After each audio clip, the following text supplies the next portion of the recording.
Welcome back. Director school education office వద్ద ABVP నాయకులు ఆందోళన చేపట్టారు. సంవత్సరాల తరబడి ప్రభుత్వ పాఠశాలల్లో ఉన్న సమస్యలు ప్రభుత్వాల దృష్టికి తీసుకెళ్లినా వాటిని పట్టించుకోవటం లేదని ఆరోపిస్తున్నారు. ముఖ్యంగా సమస్యలపై నిత్యం విద్యా పరిషత్ నుంచి అధికారులకు వినతి పత్రాలు అందజేసినప్పటికీ పట్టించుకోవటం లేదని నిరసన వ్యక్తం చేశారు. ప్రైవేట్, కార్పొరేట్, ఇంటర్నేషనల్ పాఠశాలల్లో అక్రమంగా లక్షలు ఫీజులు వసూలు చేస్తున్న యాజమాన్యాలపైన కఠిన చర్యలు తీసుకోవాలని ఏబీవీపీ నేతలు డిమాండ్ చేశారు.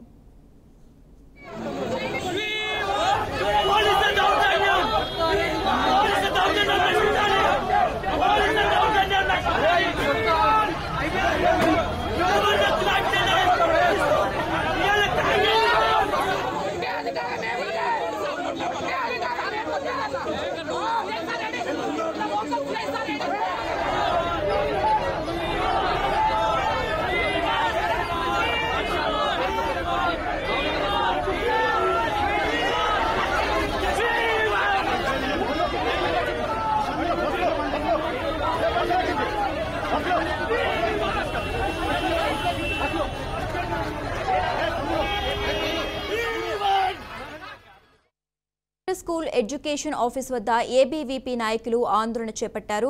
సంవత్సరాల తరబడి ప్రభుత్వ పాఠశాలల్లో ఉన్న సమస్యలు ప్రభుత్వాల దృష్టికి తీసుకెళ్లినా వాటిని పట్టించుకోవటం లేదని ఆరోపిస్తున్నారు. ముఖ్యంగా సమస్యలపై నిత్యం విద్యా పరిషత్ నుంచి అధికారులకు వినతి పత్రాలు అందజేసినప్పటికీ పట్టించుకోవటం లేదని నిరసన వ్యక్తం చేశారు. ప్రైవేట్, కార్పొరేట్, ఇంటర్నేషనల్ పాఠశాలల్లో అక్రమంగా లక్షలు ఫీజులు వసూలు చేస్తున్న యాజమాన్యాలపైన కఠినమైన చర్యలు తీసుకోవాలని ఏబీవీపీ నేతలు డిమాండ్ చేశారు.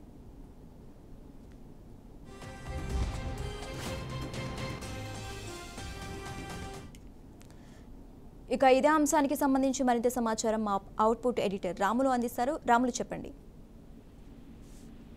తెలంగాణ రాష్ట్రంలో విద్యార్థులకు సంబంధించిన సమస్యలు సంవత్సరాల తరబడి ఎక్కడ గొంగడి అట్లాగే ఉందని విద్యార్థులు ఆందోళన.